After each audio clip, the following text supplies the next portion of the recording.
여러분 반갑습니다. 오늘도 하우스 리더십 학교 도리스 컨스 구드윈 박사님의 혼돈의 시대의 리더의 탄생에 대한 책을 중심으로 미국의 4명의 대통령 에브라함 링컨, 시어더 루즈벨트, 프랭클린 루즈벨트, 린든 존슨 대통령의 리더십에 관한 내용들을 살펴보도록 하겠습니다.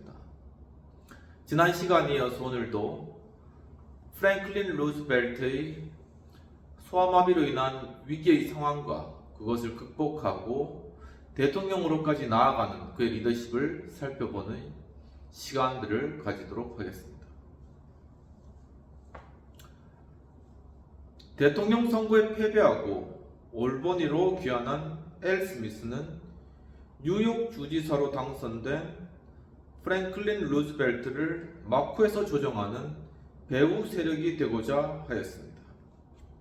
왜냐하면 엘 스미스는 루즈벨트를 뉴욕의 주지사로 추천한 그런 인물이고, 하지만 본인이 대통령 선거에 떨어지자 다시금 뉴욕주에서 프랭클린 루즈벨트의 마쿠에서 막강한 권력을 휘두르는 그러한 배후 세력이 되고자 했던 것이죠.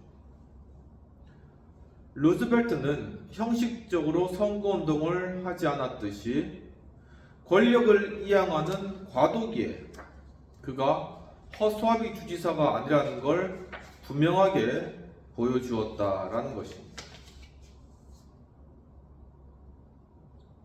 루즈벨트의 회고에 따르면 크리스마스 직전에 엘이 나를 만나러 와서는 모스코비치 부인, 이 엘 스미스의 수석 보좌관이던 벨 모스코비치를 이야기하는 것인데, 이 모스코비치 부인이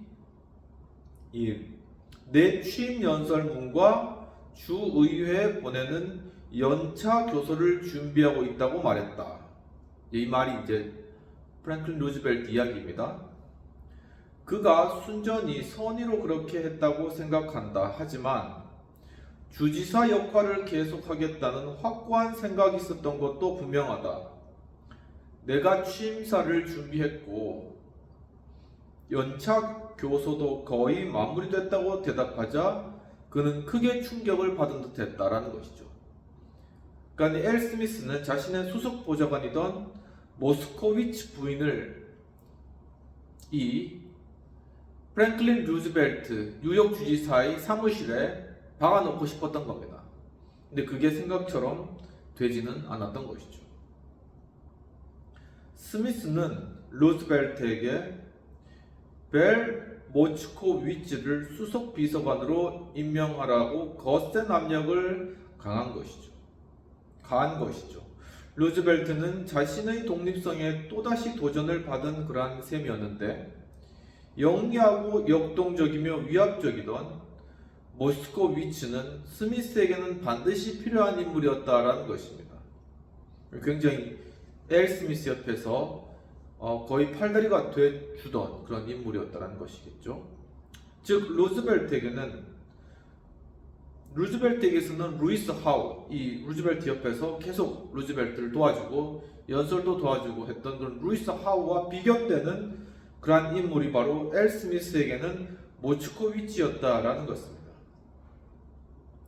루즈벨트는 그녀의 임명을 고려하겠다고 약속했지만 오랫동안 미적대고 모호한 태도를 보인 끝에 결국 거절하기로 마음을 굳혔다라는 것이죠. 올버니에서는 내각의 일원으로, 워싱턴에서는 노동장관으로 재직한 프랜시스 퍼킨스에게 그가 설명했듯이 내가 주지사 역할을 해야 한다는 걸 깨달았다. 내 자신이 되어야 했다라고 이야기한 것입니다. 그러니까 엘 스미스가 이 프랭클린이 뉴욕 주지사가 되는데 상당한 큰 영향을 행사했다 할지라도 이제는 뉴욕 주지사는 프랭클린 루즈벨트가 되었기 때문에 그 프랭클린의 정치 철학과 소신대로 밀고 나와야 되는 것이죠. 그러니까 그 마쿠 세력이 그렇게 버티고 앉아 있어서는 프랭클린이 제대로 된 그러한 자신의 소신과 철학에 대한 다른 정치 활동을 할 수가 없었던 그런 상황이었기 때문에 프랭클린이 이제 내 자신이 되어야 되겠다라는 그런 이야기를 퍼킨스에게 이야기한 것입니다.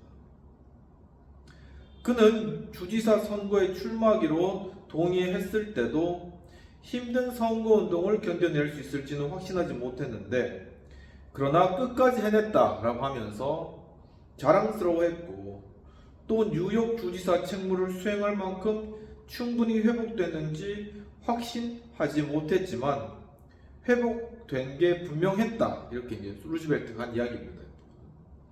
루즈벨트의 거절에 스미스는 아주 격하게 반응한 것이죠. 이 격하게 반응한 것을 보면 이 스미스가 자신의 분수 이상의 그러한 요구를 루즈벨트에게 하고 있다는 것이 반증되는 그러한 내용입니다. 내가 당신을 만들어 주었는데 나에게 이럴 수 있단 말인가? 이렇게 보통 사람들이 많이 하는 것이죠. 그러니까 자신이 뉴욕 주지사에 있었던 이 권력을, 이 미련을 가지고 벗어나지 못했던 겁니다. 후배가 한다 그러면 그냥 물려줘야 되는데 자기가 끝까지 붙들고 있으려고 했다라는 것이죠. 또 엘리너의 회고에 따르면은 주지사 임기를 시작했을 때 막을 올린 이런 무자비한 개인적 다툼은 결국 내 남편과 스미스 주지사의 결별로 끝났다. 그렇게 될 수밖에 없었죠. 엘 스미스가 뉴욕 주지사에 대한 그런 미련을 떨치지 못하는 한 두 사람은 결코 같이 갈 수 없다는 것입니다. 분명히 뉴욕 주지사는 프랭클린인 것이죠. 근데 마쿠에서 조정하려고 했던 그러한 엘 스미스는 한마디로 쇠가 된 것이죠. 그러니까 그렇게 이미 이양된 권리에 대해서 미련을 가지면 안 된다는 것입니다. 하지만 사실 많은 사람들이 결코 그것을 놓기가 쉽지 않다는 것이죠. 왜냐하면 자신의 평생이 들어간 그러한 공든 답인데 그것을 쉽게 주겠습니까? 그렇지 않다는 것입니다. 자기 팀을 자기 방식으로 구성하는 것은 루즈벨트에게는 매우 중요했는데, 앞에서도 말했지만 그의 팀은 그의 제한된 이동성을 보완해야 하는 것이죠. 그러니까 루즈벨트의 팀은 루즈벨트가 소아마비인이라는 상태를 보완하고 그에게 정보들을 제공하고 또한 이러한 어떤 육신적 한계를 보완할 수 있는 그러한 그 아주 밀접된 그러한 팀이어야 되었었다라는 것입니다.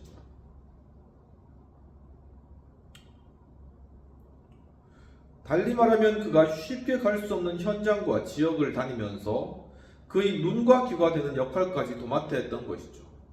그리고 쟁점과 문제에 생명력을 불어넣는 일화와 이야기의 형태로 정보들을 계속 수집해내야 됐다. 왜냐하면 루즈벨트가 이렇게 이야기 형식의 정보를 좋아했기 때문에 이 이야기 형식으로 된 정보를 계속적으로 수집을 해야 됐었다라는 것입니다. 시각장애인과 청각장애인, 노인과 정신질환자를 위한 구경시설의 복도와 계단이 무척 좁아 그 자신도 돌아다니는 게 쉽지 않다는 걸 알게 되자 루즈벨트는 엘리너에게 자신의 대리인이 되어서 그런 시설들이 대외적으로 천명한 소명을 얼마나 잘 실천하고 있는지 정보를 수집하고 정확히 보고해 달라고 부탁했다고 합니다. 엘리너도 인정했듯이 처음에 내 보고서는 전혀 만족스럽지 않았다. 예컨대 내가 하루 식단 내용을 보고하면 프랭클린은 실제 식단대로 식사가 이루어졌는지 확인했어요? 이렇게 물었다고 합니다. 그러니까 그냥 대강대강 보고하고 작성해서는 프랭클린의 성에 차지 않았다는 것이죠. 엘리너는 화로 위 솥에서 끓는 음식을 맛보아야 했고, 잠자리 공간이 과밀하다는 걸 감추려고 침대들을 접어 문 뒤에 놓아두는지를 알아내고, 또한 제소자들이 직원들과 교류하는 걸 관찰하는 법을 배워갔다는 것입니다. 실제적으로 장소가 부족한지, 실제적으로 음식은 어떤지, 실제적으로 그 제소 환경은 어떤지를 면밀하게 관찰하고 그것을 보고해야 됐다라는 것이죠. 루즈벨트는 그녀에게 세부적인 사항을 포착하기를 바랐고 그 방법을 가르쳤는데, 루즈벨트의 가르침 덕분에 엘리너는 오래지 않아 1급 조사관이 됐다는 것이죠. 또한 루즈벨트가 직접 자료를 입수한 것처럼 느껴질 정도로 능숙한 경지에 올라서게 되었다라는 것입니다.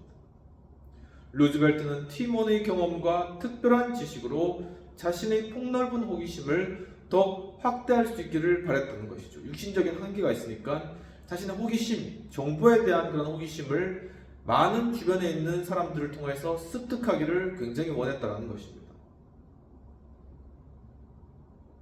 당시 산업국장이었던 프랜시스 퍼킨스의 표현을 빌리면 루즈벨트는 끝없는 학습자였다.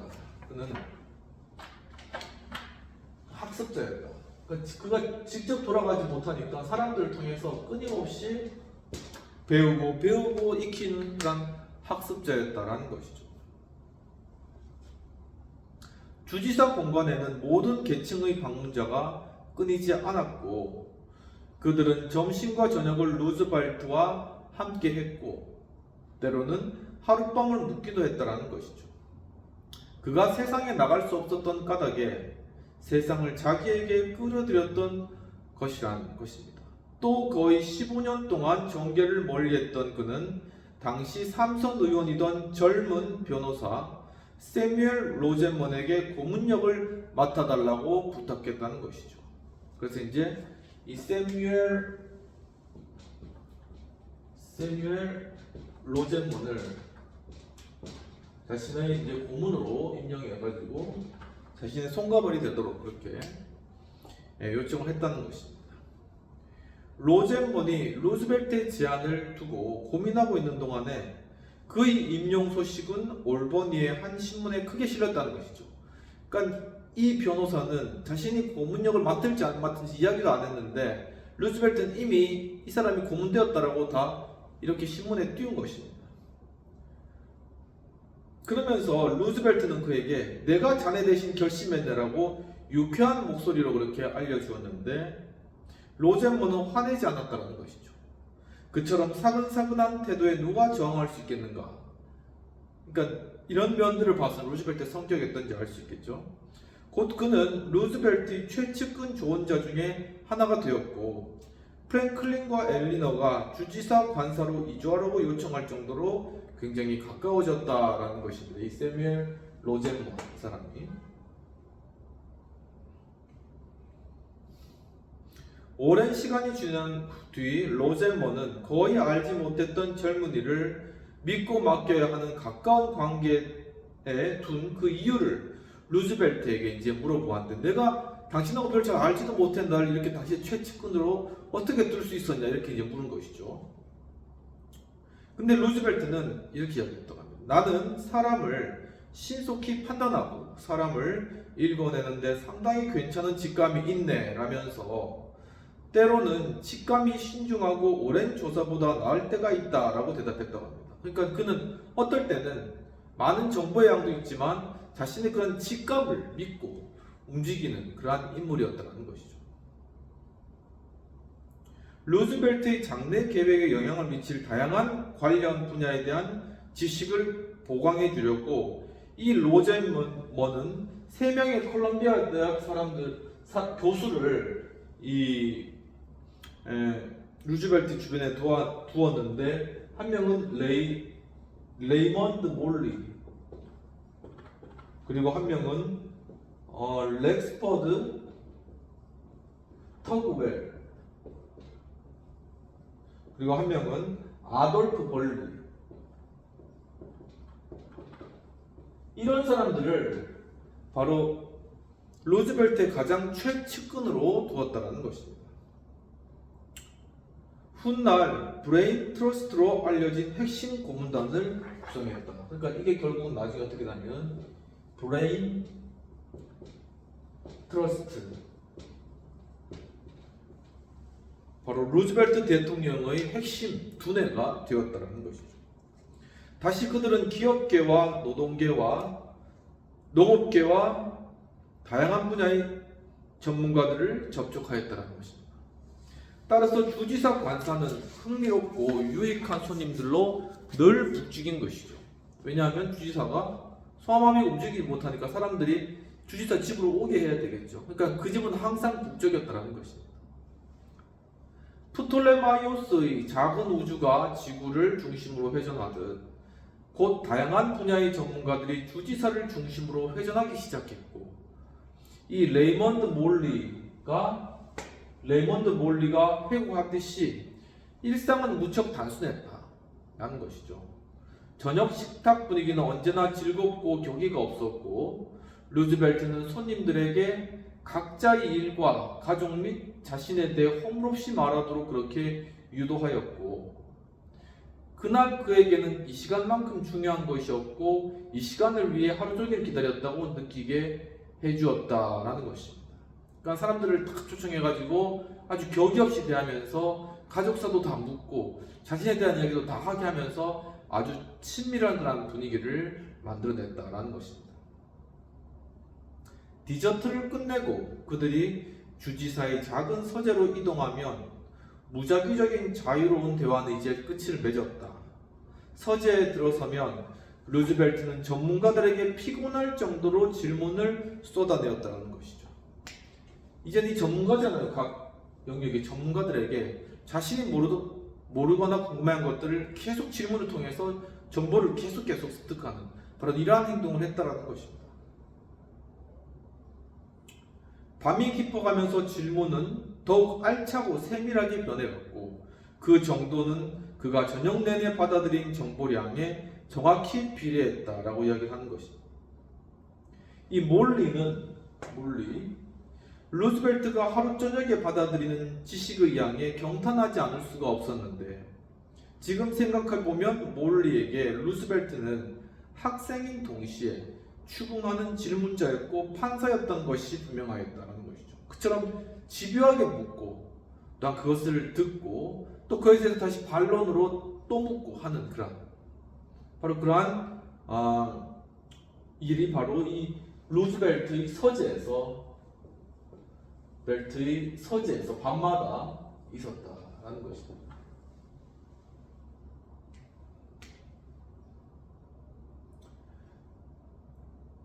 대공황 디프레션, 이 대공황이죠.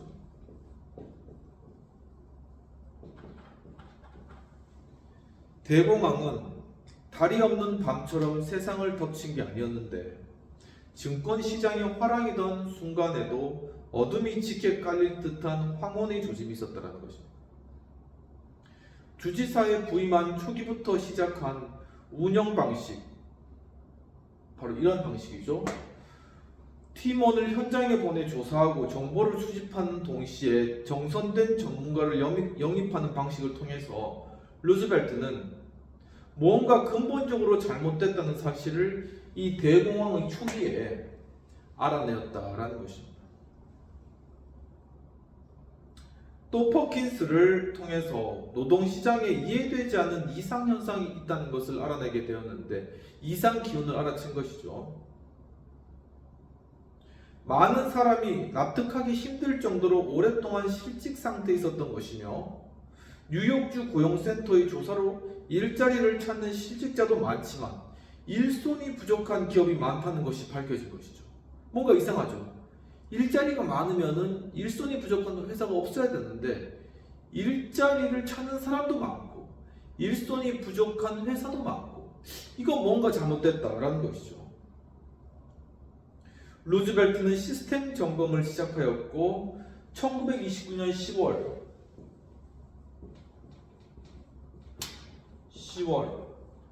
주식시장이 붕괴되기 전에 취해진 작지만 중요한 조치였다라는 것입니다. 바로 대공황이 시작하고 이 주식시장이 붕괴되는 바로 그 전에 이러한 조짐을 알아내고 루즈벨트는 준비를 했다라는 것이죠.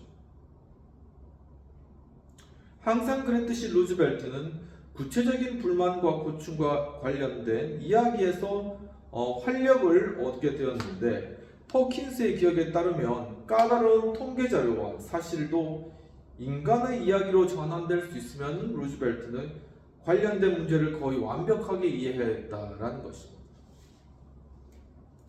여기까지 하고 첫 번째 부분에 대한 비평을 살펴보도록 하겠습니다. 필자는 프랭클린 루즈벨트가 뉴욕 주지사에 당선된 이후에 엘 스미스의 외압에 대해 대처해 나가면서 독립성을 얻는 그러한 과정들을 잘 묘사하고 있는 것으로 보입니다.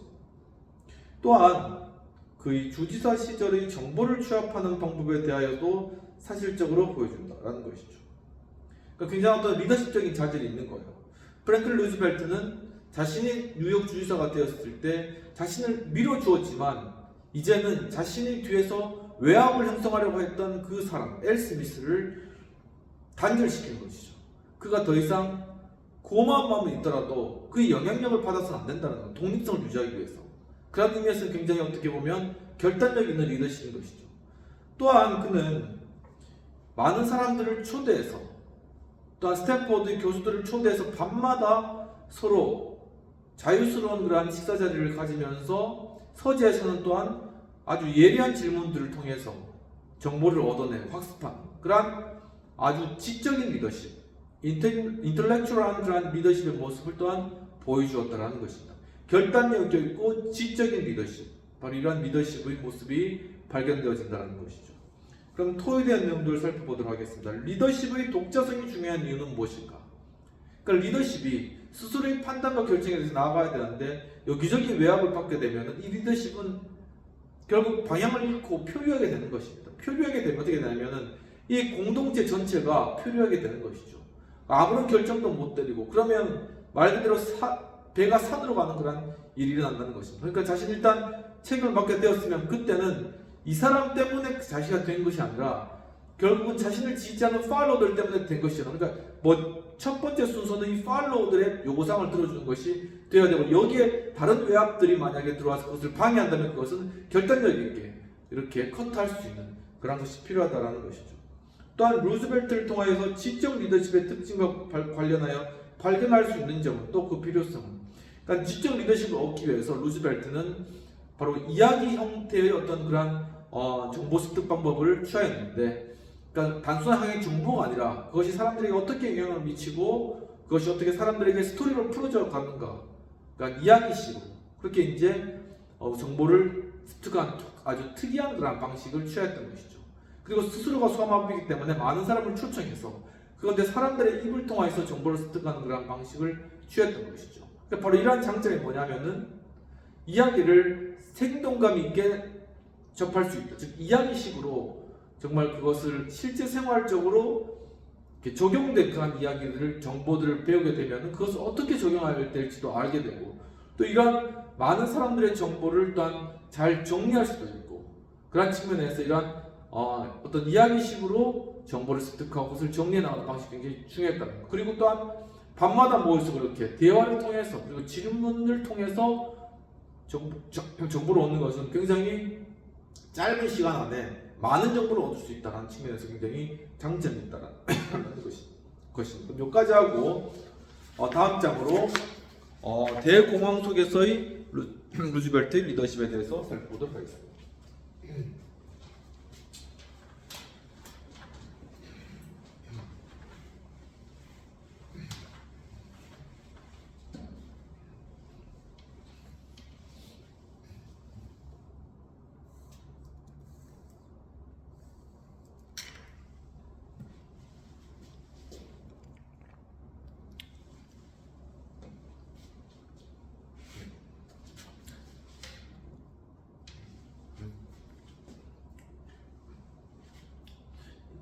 디프레션, 이 대공황이 미국에 찾아왔을 때 이제 루즈벨트가 이 대공황에 관해서 이제 대체했던 그런 대통령이었던 것이죠.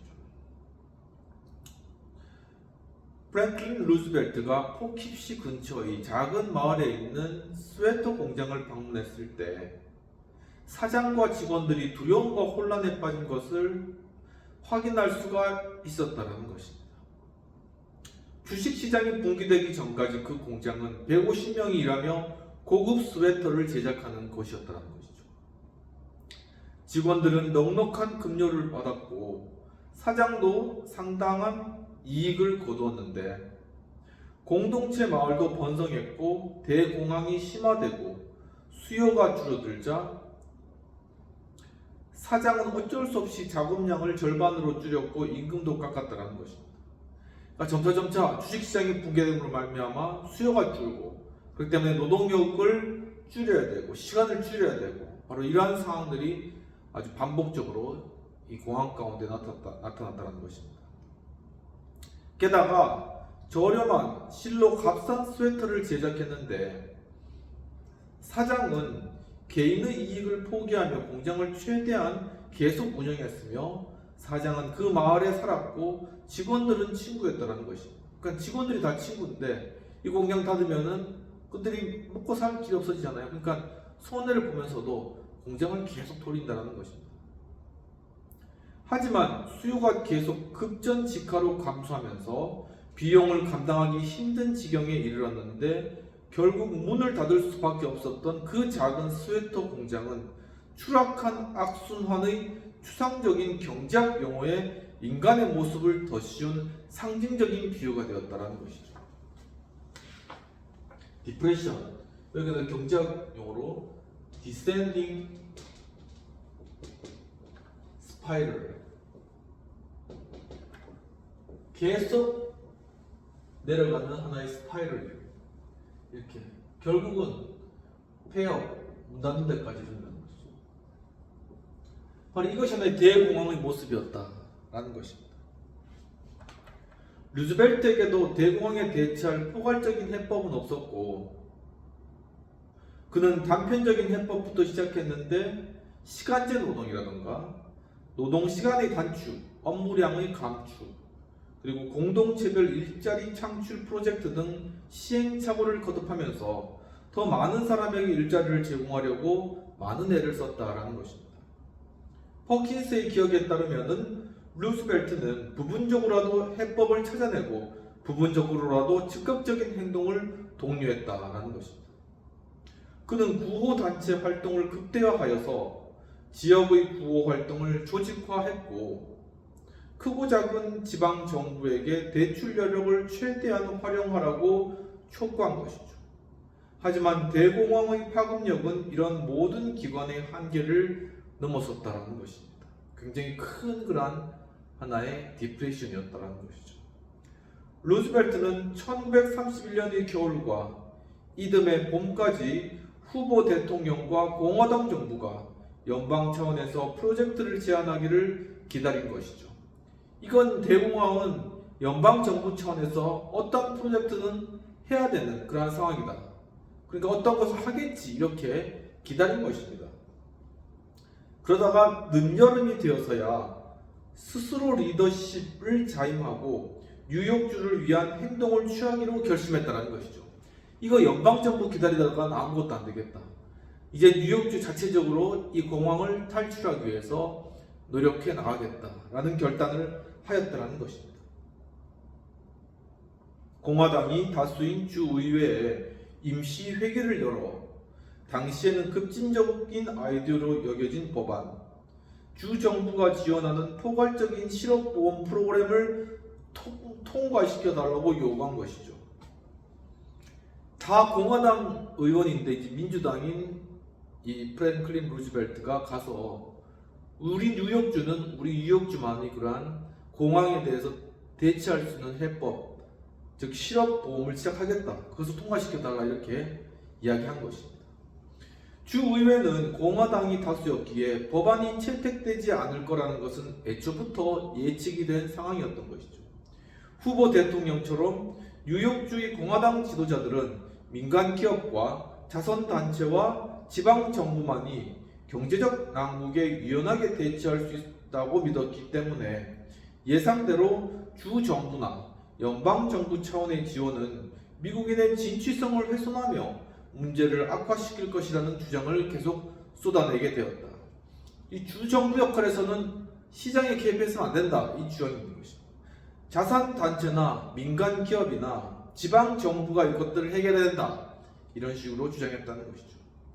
루즈벨트는 의회에 보낼 연차 교수를 준비하며 며칠을 보냈는데 루즈벨트는 연설문 작성자이던 로젠먼과 몰리에게 입법자의 허점을 찌르기 위해 일반인과 직접 소통하는 방법, 바로 이러한 방법을 취하라고 하였는데 어떤 방법이었냐면 첫 번째, 따분한 사실을 피하라.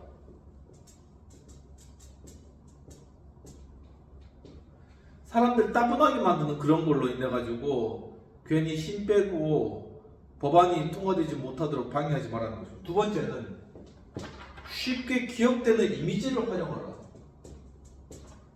많은 말보다 한번 보여주는 게 낫다. 확실하게 각인시켜줄 수 있는 상징과 같은 것들을 사용해라는 것이죠. 모든 쟁점을 인간적인 삶의 이야기로 풀어내라. 세 번째, 인간적 삶의 이야기, 한마디로 실제적인 이야기를 해라는 것입니다.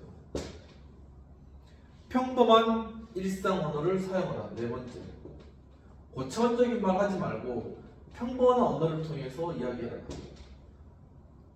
그리고 이것은 뭐냐면 쉽게 말할 수 있다면 현학적인 단어, 학문적 단어 있잖아. 이런 거 사용하지 말라는 것이죠.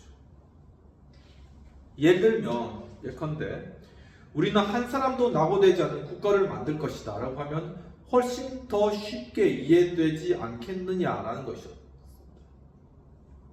연차 교서는 이렇게 시작했답니다. 국가란 무엇인가? 이런 질문으로 시작해서 상호적 보호와 행복을 위해 국민이 설립한 것이 국가라고 정의를 하면서 이 교서를 시작했다고 하네요. 국가의 중요한 의무 중 하나는 환경이 악화될 때 외부의 도움을 받지 않으면 정상적인 삶을 유지할 수 없는 시민을 돌보는 것인데, 정상적인 시기라면 그런 도움은 민간과 지역 차원에서 제공되는 게 당연하지만 당시는 정상적인 시기가 아니었다. 이 디프레션의 시기였다. 이건 정상이 아니라는 거죠. 그렇기 때문에 이거는 정부가 개입해야 된다. 정부 개입이 필요하다. 작은 정부가 아니라 큰 정부가 필요하다라는 것이죠. 실업이 장기화되며 수백만 가정의 저축과 잔고가 바닥났고, 이런 상황에서 국가가 책임지고 본연의 역할을 다하는 것은 자선이 아니라 의무였다는 것이죠. 루즈벨트는 경제적 여력이 있는 운 좋은 시민에게 과세함으로써 실직한 시민에게 공공 일자리를 제공하고, 적절한 일자리가 찾아지지 않으면 공적 자금으로 실업급여를 제공하고자 촉구했다는 것입니다. 지금은 정상적인 시기가 아니기 때문에 국가가 나서서 일자리를 찾거나 아니면 돈으로 떼어야 된다라는 것이죠. 이 공황의 상태에서는 충분히 그럴 수 있는 것이죠. 하지만 공화당 지도자들은 루즈벨트가 제안한 법안을 거부했는데, 그들은 루즈벨트 주지사가 미온적인 대책이라 칭한 법을 제정하고 휴회에 들어가려고 했다. 그러니까 대충 이렇게 어떤 계획을 세운 그러한 미온적인 그러한 대책들로 법을 통과시켜 놓고 그냥 휴회하고 이제 자기 집에 가자, 이렇게 이야기했다는 것입니다. 루즈벨트는 그 법의 거부권을 행사한 것이죠. 이 법은 통과하면 안 돼. 미온적이고 이건 결코 문제 해결이 안 돼. 그렇게 거부했던 것입니다. 실질적인 법안이 통과될 때까지 몇 번이고 임시 회기를 요청하겠다고 협박했다는 것입니다. 이 법안을 통과시켜줘. 이 법안은 필수적이야. 그렇게. 결국 공화당 지도자들은 루즈벨트에게 항복하게 된 것이죠.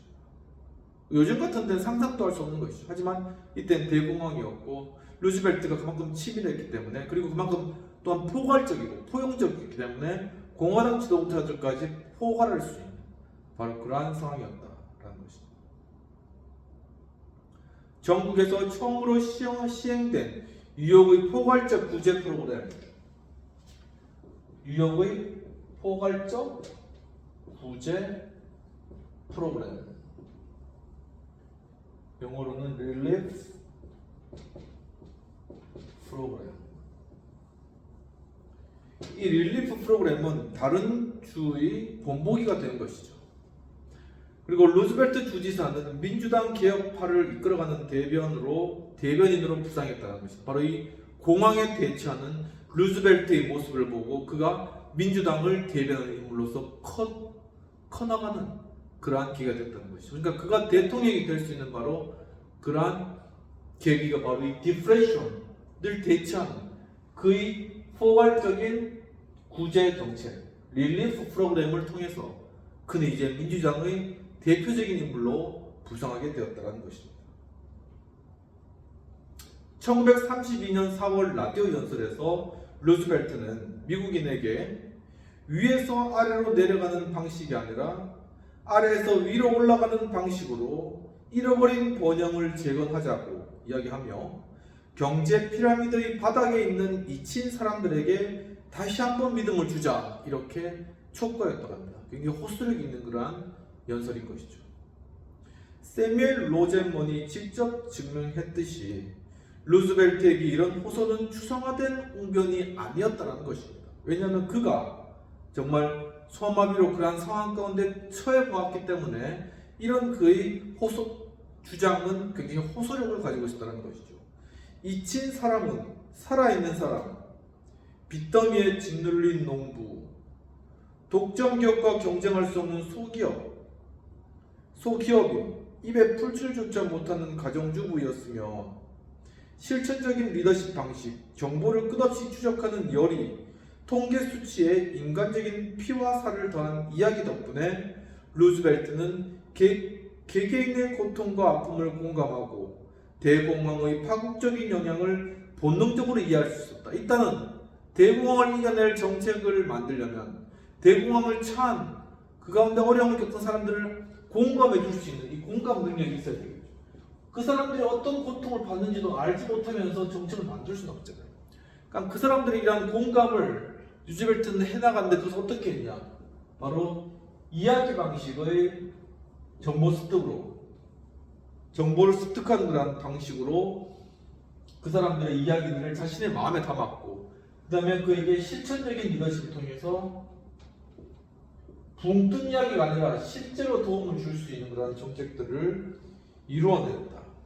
그리고 정보에 대한 끝없는 열의, 자기 집에 사람들을, 학자들을 모아놓고 밤마다 서재에서 질문하며 이야기를 들은 바로 그러한 것이 이 공황의 상황에 대해서 정확하게 상황 판단을 할 수 있는 그러한 능력을 그에게 길러주었다라는 것이죠. 그렇다면 비평 및 토의되는 내용들을 살펴보도록 하겠습니다. 필자는 프랭클린 루즈벨트의 개인적인 소아마비 상황과 미국의 경제 대공황의 상황을 동시에 비교하면서 루즈벨트 개인의 위기가 결국 공황 속에 있는 미국인들의 마음을 읽게 되었음을 잘 보여주었다. 그러니까 그의 삶에 있어서 그가 대통령으로 가는 길에 그의 소아마비가 있었고, 이 소아마비를 통해서 사람들의 마음을 이해할 뿐만 아니라 또한 소아마비를 겪은 사람들을 위해서 리조트를 건설하면서 사람들로부터 리더십에 대한 지지를 받음으로 말미암아 다시 한번 힘을 얻었고, 바로 그 가운데 이것이 미국의 경제 대공황과 합쳐지면서 이 루즈벨트가 가진 공감 능력을 통해서 또한 정보에 대한 열의와 또한 실천적인 리더십, 그리고 정보를 이야기식으로 습득해 나가는 그러한 방식을 통해서 정말 이 경제 대공황의 실제적인 상황들을 자신은 피부로 느끼고, 그것을 또한 사람들의 대공황 속에서의 그 마인드, 마음 자체, 또 어려움 자체를 같이 공감해 주면서 정책들을, 바로 이러한 포괄적 구제 방안, 이런 정책들을, 구제 프로그램을 실행함을 통하여서 그는 말 그대로 민주당의 대표적인 주자로서, 그리고 이제 이 경제 대공황을 이길 수 있는 그런 한 명의 어떤 희망으로 서게 된 것이죠. 과연 그렇다면 이런 것들을 통해서 위기 극복의 리더십의 모습은 무엇일까? 정말 이 위기를 극복하는 리더십은 아까 전에 우리가 많이 했지만 바로 이렇게 사람들에게 공감을 해줄 수 있는 리더십인데, 바로 이 사람들에게 공감을 해주기 위해서는 그만큼 많은 그러한 경험이 있어야 되고, 그리고 또한 위기도 함께 루즈벨트는 이 위기를 함께 겪었고, 이것을 통해서 그는 겸손하게 되어서 사람들의 말을 이야기식으로나마 청취하게 되고, 그것을 통해서 사람들의 마음을 이해하게 되고, 이제 거기서 합당한 포괄적 구제 프로그램 같은 정책을 실행하며 나가면서 이제는 개인의 위기를, 개인의 소아마비의 위기를 극복했던, 그리고 그 가운데서 그것을 이겨냈던 그 마인드가 이제는 국가의 어떤 소아마비와 같이 움직이지 못한 이러한 디프레션, 세계 대공황 가운데서 이 국가를 끌어올리는, 국가를 다시금 회복시키는 바로 그러한 역할들을 그가 좀 감당했다. 미국 4선의 대통령을 하면서 바로 그런 것이죠. 그러니까 그의 인생 개인의 삶과 또한 미국 전체의 경제 대공황이나 이러한 미국의 소아마비, 이것을 함께 그가 이겨낸 그러한 대통령이기 때문에 사람들에게 많은 그러한 존경을 받고 있다라는 것이죠. 여기까지 하고 이제 프랭클린 루즈벨트의 대통령의 리더십으로 가는 그러한 길들 좀 더 살펴보도록 하겠습니다.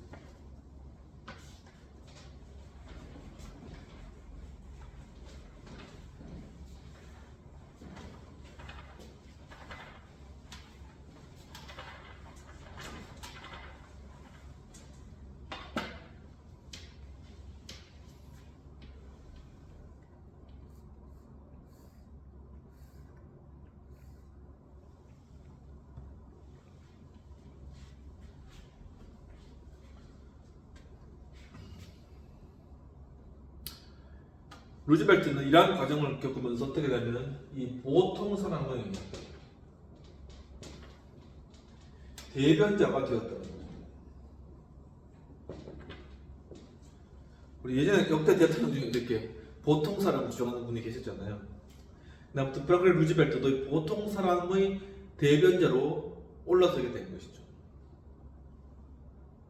루즈벨트는 시카고에 열린 민주당 전국 전당대회에서 대통령 후보 경선에 나서게 되는데 첫 투표에서 대표단의 과반수를 얻었지만 후보로 지명되는 데는 필요한 3분의 2에서 104표가 부족했다는 것입니다.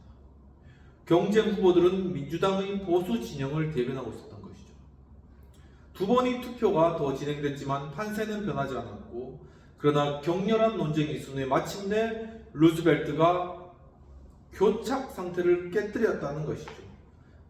어떻게 깨뜨렸냐면은 텍사스의 존 낸스 가너, 이 존 낸스 가너를 부통령 후보로 내세우겠다, 이렇게 이제 합의를 한 것이죠. 텍사스 그 표를 몰아오겠다는 것입니다. 그리고 그 대가로 텍사스와 캘리포니아 대표단이 루즈벨트 쪽으로 돌아선 것이죠. 그 결과 루즈벨트는 3분의 2를 넘는 표를 얻게 되었다는 것입니다. 이 합의도 굉장히 통합적으로 잘하는 그런 인물이었죠. 세 번째 투표에서 대통령 후보로 지명됐다는 소식을 듣자마자 루즈벨트는 직접 지명을 수락하기 위해 전당대회장으로 향했고, 그것은 그야말로 전례가 없는 행동이었다는 것입니다. 전통에 따르면은 그렇게 어떤 당의 대통령 후보로 선출되는 그러한 전례에 따르면은 전당대회가 선발한 위원회가 승리한 후보를 한 달이나 6주 후에 느긋하게 방문해 공식적인 후보권을 전달하는 게 원래 원칙이었다는 것이죠. 한 달 정도 지나고 난 후에 이 대통령 추천위원회가 이제 그 사람에게 가서 당신 대통령 후보가 되었어, 이렇게 말하는 것이 원래의 전통이었다는 것입니다. 하지만 루즈벨트는 이런 전통을 깨뜨리기로 마음을 먹었다는 것이죠. 훗날 말했듯이 몇 주 동안 모르는 체 아니면 지내야 한다는 게 부조리한 짓이라고 생각했기 때문이었다는 것입니다. 이미 대통령 후보 된 거 다 아는데 한 달 동안 마치 아닌 것처럼 그렇게 체면 차리고 앉아있는 게 도대체 무슨 필요가 있냐, 그게 합리적인 생각이죠. 그렇게 했다는 것이죠. 여기에서 그는 대담하고 실천적인 새로운 리더십을 보여주었다는 것입니다. 아직 항공기 여행이 흔하지 않던 시대였지만 루즈벨트는 산발 비행기를 타고 올버니에서 시카고로 날아갔다는 것이죠. 관습적인 방법과 넓은 해법은 미국에 아무런 도움이 되지 않던 당시 상황에서 무력증과 소심증과 완고한 생각을 척결하는 전쟁을 끌어갈 준비가 됐다는 걸 보여주고 싶었던 것이라는 것이죠. 지금 이 디프레션 상황 가운데 무력하고 소심하고 완고함에 빠져있는 미국 사람들의 마음과 생각을 뒤집어야 된다라는 그런 생각으로 그는 대통령 후보 선출에 당선되자마자 산발 비행기를 타고 바로 날아갔다는 것입니다. 어디로? 시카고로요. 루즈벨트는 여러분에게 맹세합니다. 저 자신에게도 맹세합니다. 미국 국민을 위한 대변혁을 이루어내겠습니다. 이번 선거는 단순한 정치 선거가 아닙니다. 특별한 조치가 필요한 시대입니다. 라고 후보 수랑 연설을 끝맺었다는 것이죠. 특별한 조치란 디프레션, 대공황으로부터 미국을 다시 살려야만 된 그러한 상황이었다는 것입니다. 허버트 후보와 프랭클린 루즈벨트의 전투는 서로 극명하게 다른 성격과 기질, 리더십의 방식이 미국을 엄청나게 짓누르던 압박과 불확실성에 어떻게 대응했는지를 보여준다는 것이죠. 한쪽에는 후보, 공화당의 후보와 후보, 이쪽에는 루즈벨트, 민주당이고 공화당입니다. 후보와 루즈벨트 모두 우드로 윌슨의 진보적인 피후견인이었다는 것이죠. 해군성 차관보였던 1920년 루즈벨트는 민주당에게 후보를 대통령 후보로 지명하라고 촉구했고, 후보는 제1차 세계대전 동안 벨기에의 구제위원회의 책임자로서 눈부신 성공을 거둔 계몽된 기업가였다는 것입니다. 또한 민주당과 공화당 모두에게 상당한 존경을 받는 그런 인물이 바로 이 후보였다라는 것이죠. 세계대 1차 대전에 굉장히 큰 공을 세운 인물이었다라고 볼 수 있습니다. 1928년 공화당은 후보를 대통령 후보로 지명했는데 미국이 호황을 누리던 때 행해진 후보 수락 연설에서 후보는 미국은 인류 역사상 어느 때보다도 가난에 대한 최종적인 승리에 가까워졌다라고 그렇게 선언을 했다고 합니다. 개인주의와 자유주의, 미국 경제의 근본적인 강점을 굳게 믿은 까닭의 후보는 미국이 여태껏 경험한 적이 없는 최악의 대공황기에 연방 정부가 국민을 돕는 데 주된 역할을 해야 한다는 것을 뒤늦게까지도 깨닫지 못하였다는 것이죠. 미국을 너무 믿은 나머지 미국 경제를 지금은 대공황이고 국가가 시장에 개입해야 되는 상황인데 그거를 전혀 몰랐다는 것입니다. 주식시장이 조금이라도 상승하면 후보는 최악의 상황이 끝났다고 믿은 것이죠. 성급히 이것을 혼냈다는 것입니다. 주식시장이 이제 살아나자 우리는 경제 대공황에서 일어났다, 이겨냈다, 이런 식으로 계속 이빨림으로 계속 얘기했다는 것이죠. 경제가 다시 추락하자 후보는 비판적인 공격을 받을 수밖에 없게 된 것이죠. 그렇게 이야기해놨으니까는 자승자박한 겁니다. 그런데도 후보는 자선단체와 지방정부의 자발적인 봉사활동이 이미 실패했다는 걸 인정하지 않고 그는 반복된 공격으로 비롯된 방어심리, 즉 벙커 심리를 극도했다. 계속적으로 그는 이 벙커 심리, 방어심리 절단에 인정을 안 하는 거예요. 인정을 안 하고 끝까지 내가 내 생각이 옳다, 끝까지 고수, 벙커 멘탈리티를 극대화해버린 것이죠. 이 공황 상태에서 공감을 못하는 겁니다. 사람들이 공황 상태에서 얼마나 힘든지 하는 생각들을 못하는 거예요. 시장과는 유리되어버린 것입니다. 이 벙커 멘탈리티를 정치인들은 버려야 된다는 것을 보여주는 것이죠. 상황이 악화되고 있는데도 동의하지 않았다는 것이죠. 반면에 루즈벨트는 변화된 상황에 맞춰가며 평생을 살아온 사람이었다는 것이죠. 굉장히 루즈벨트는 유연성을 가지고 있었다. 그것은 말하는 열린 마음을 가지고 있었다. 이건 더 공감할 수 있었다. 이거는 사람들의 마음을 들을 수 있었다는 것이죠. 경청할 수 있는 그런 마음을 가지고 있었다. 경청.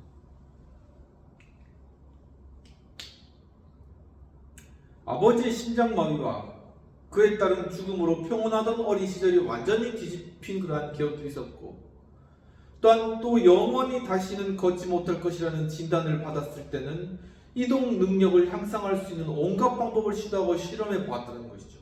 바로 이러한 그의 수많은 시행착오와 또한 역경에서 일어나려고 하는 그러한 노력이 결국은 그로 하여금 그의 마음을 열고 사람들을 공감하며 받아들일 수 있는 그러한 마음의 태도를 기를 수 있는 바로 그러한 계기가 되었다는 것입니다. 그렇기 때문에 이 공황 상태에 대한 정확한 인식을 그는 할 수 있었다는 것이죠.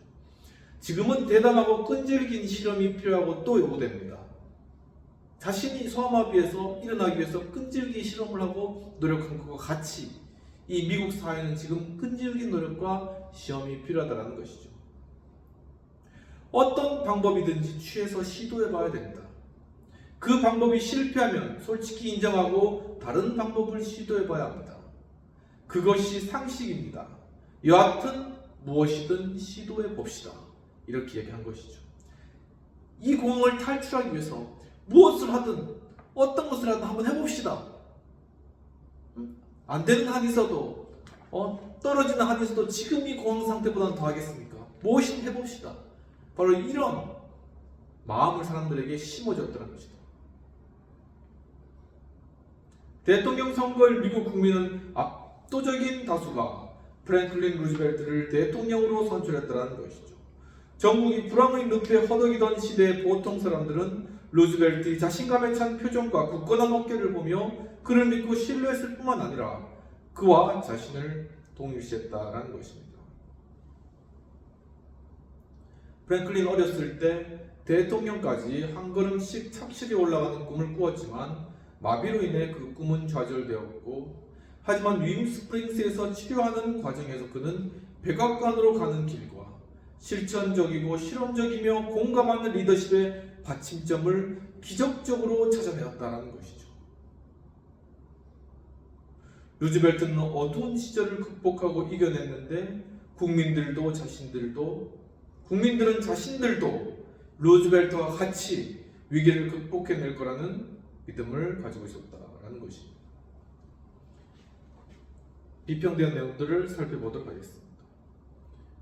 일자는 프랭클린 루즈벨트가 보통 사람의 대변자로 나서면서 민주당 전당대회에서 대통령 후보로 선출된 것과 함께 루즈벨트가 대통령으로 선출된 당시 미국과 세계의 경제적 상황 및 그 상황 속에서 대통령이 무엇이든 할 수밖에 없음을 그의 언급한 말 등 통해서 잘 보여주고 있는 것으로 보여진다라고 이렇게 보았습니다. 비평 내용, 그러면 토의되는 내용입니다. 사회적 위기 가운데 리더십이 이러한 상황을 극복하고 어떤 정책이든 펼쳐나가기 위해 가져야 할 태도 및 국민들을 아우르는 리더십의 모습이란,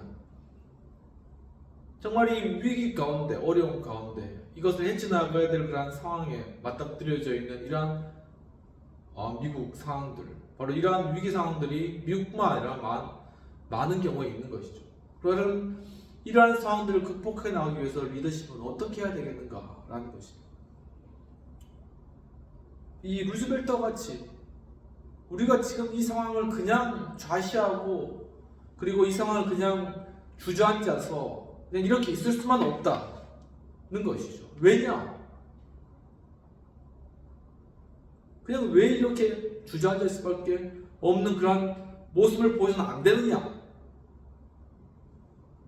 바로 그것에 대한 이유를 프랭클린 루즈벨트 자신은 알고 있었고 그것을 미국 국민들에게 또한 심어준 것이죠. 이처럼 위기 가운데 있는 리더십은 우리가 그냥 이 위기 가운데서 좌절하지 말아야 될 그런 이유를 자신도 가지고 있어야 되고 사람들에게도 그것을 알려줘야 되고 그것을 또한 영향력으로 전파해줘야 된다는 것입니다.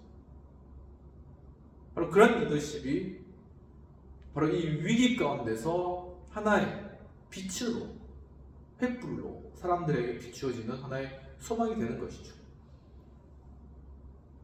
바로 그 빛으로 또한 그 횃불로 사람들이 모여들게 되고 바로 그런 위기와 어려운 상황들이 바로 이러한 리더십의 호소를 통하여서 또한 영향을 통하여서 또 리더십과의 하나로 혼연일체된 그 팔로워와 리더십의 이 공동체를 통하여서 위기에서 극복해 나오는 그러한 일들이 이루어진다라는 것입니다.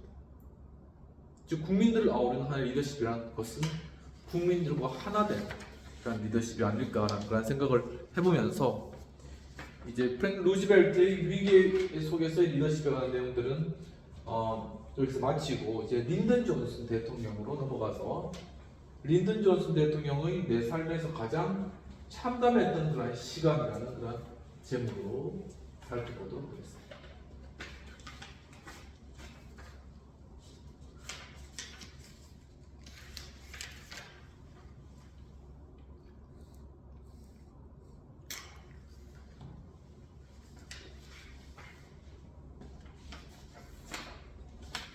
린든 존슨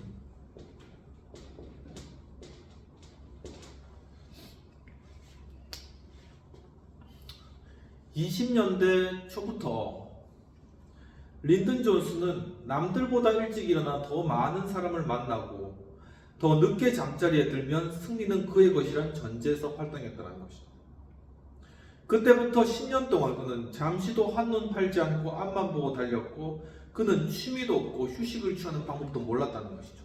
오직 성공을 위해서, 오직 내 목표를 위해서 그냥 달리는 겁니다. 제일 먼저 일어나고 제일 늦게 자고 그의 목표는 그저 승리하는 것이었다는 것이죠. 토론 교사로 활동할 때 토론팀을 승리로 이끌었고 연방 하원 의원 리처드 클레이버그의 비서로 일할 때는 의사당에서 최고의 비서라는 명성을 얻기도 하였다는 것입니다.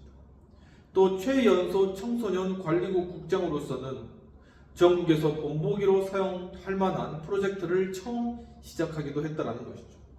초선 의원으로서는 텍사스 중서부의 외진곳까지 전기를 끌어들여서 귀재, 운덜킨드라고 하는데 귀재란 칭찬을 들었다고 합니다. 1941년에 존슨은 연방 상원의원에 출마하는 것이죠.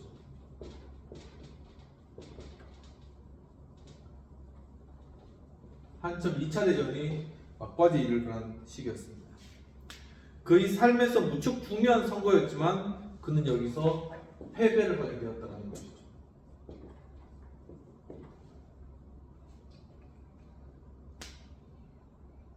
에이브람 링컨은 첫 출마에서 패배했다고 낙담하거나 야망이 꺾이진 않았다는 것이죠.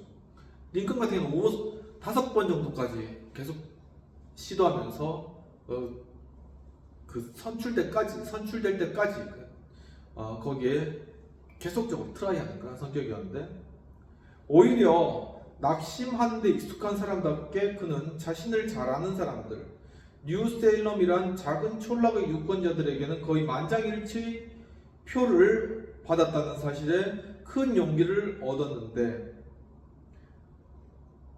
프랭클린 루즈벨트는 부통령 후보로 겪은 패배를 정말 좋은 항해, 단 굿세일, 정말 좋은 항해를 단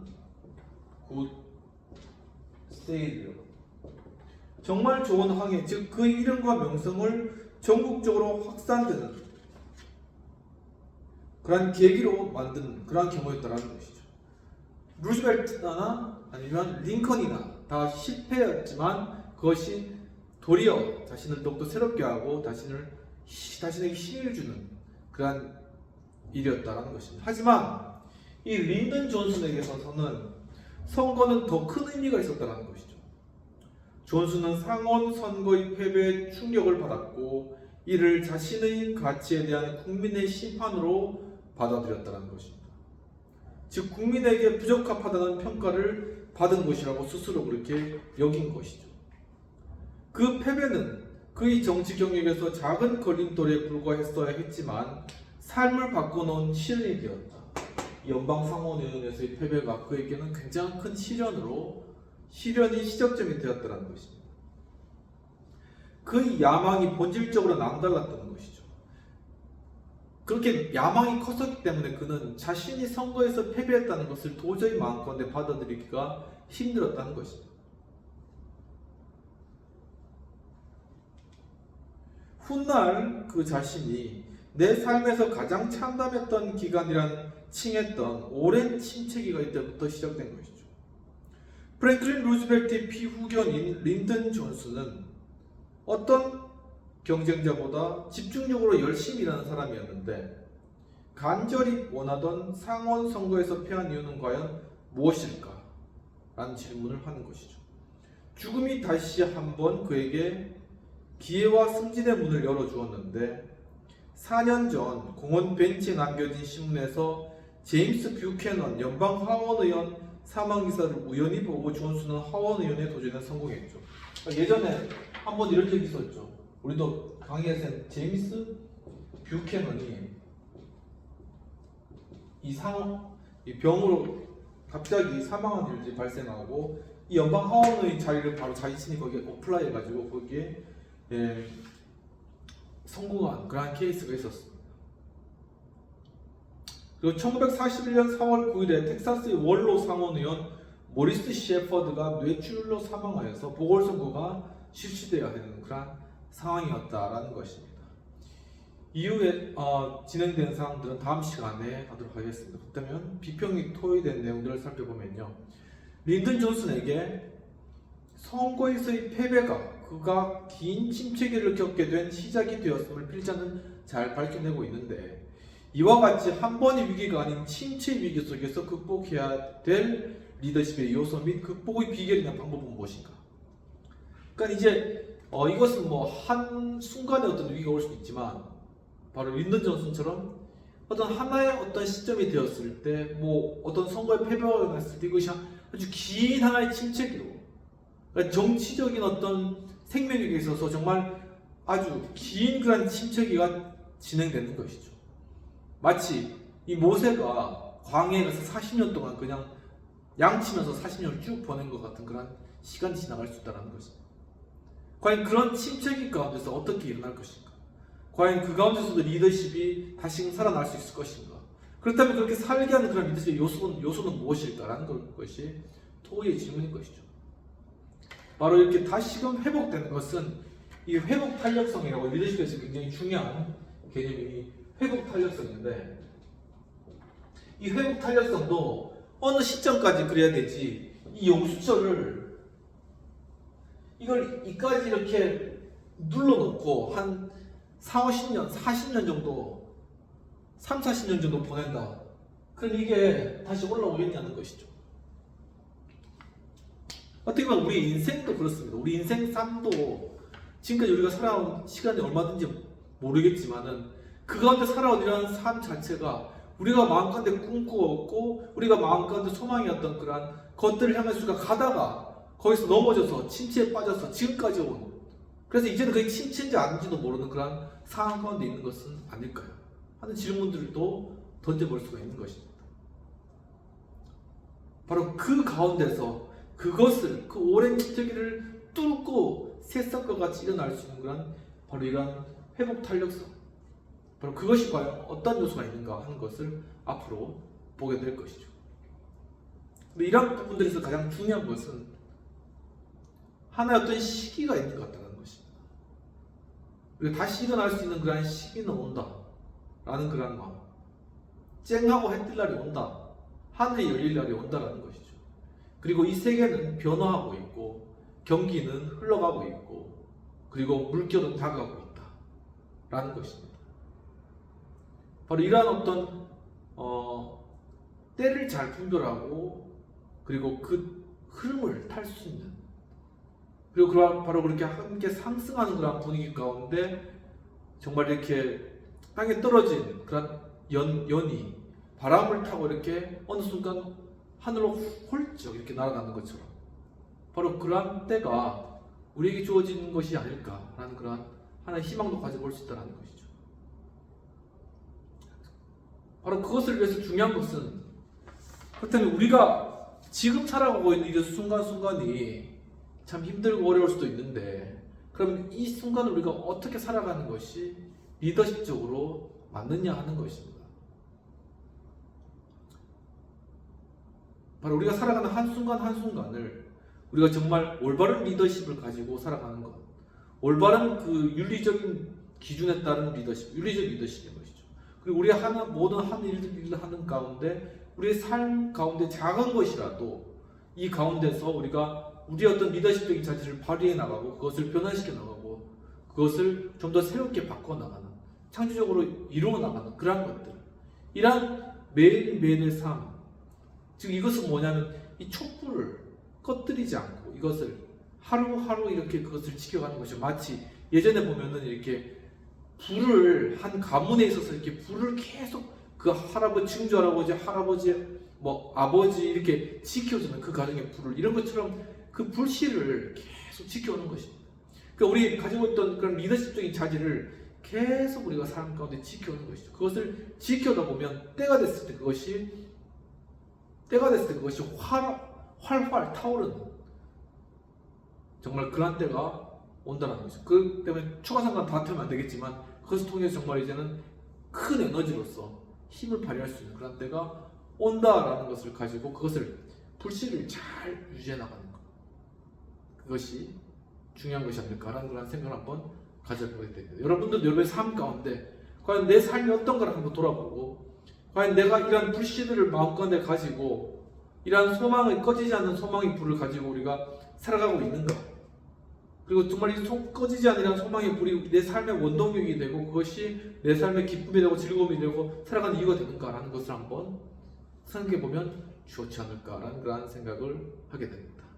장시간 기도시 학교도 이렇게 함께 해주신 여러분 감사드리고, 다음 시간 또 린든 존슨의 어떤 위기의 상황과 그것을 극복한 그런 모습들에 대해서 살펴보도록 하겠습니다. 아직 1월이 아직 다 지나가지 않았지만 날씨가 아직 많이 추운데 건강 조심하시고 감기 조심하시고 건강하게 다음 주에 또 다시 뵙도록 하겠습니다. 감사합니다.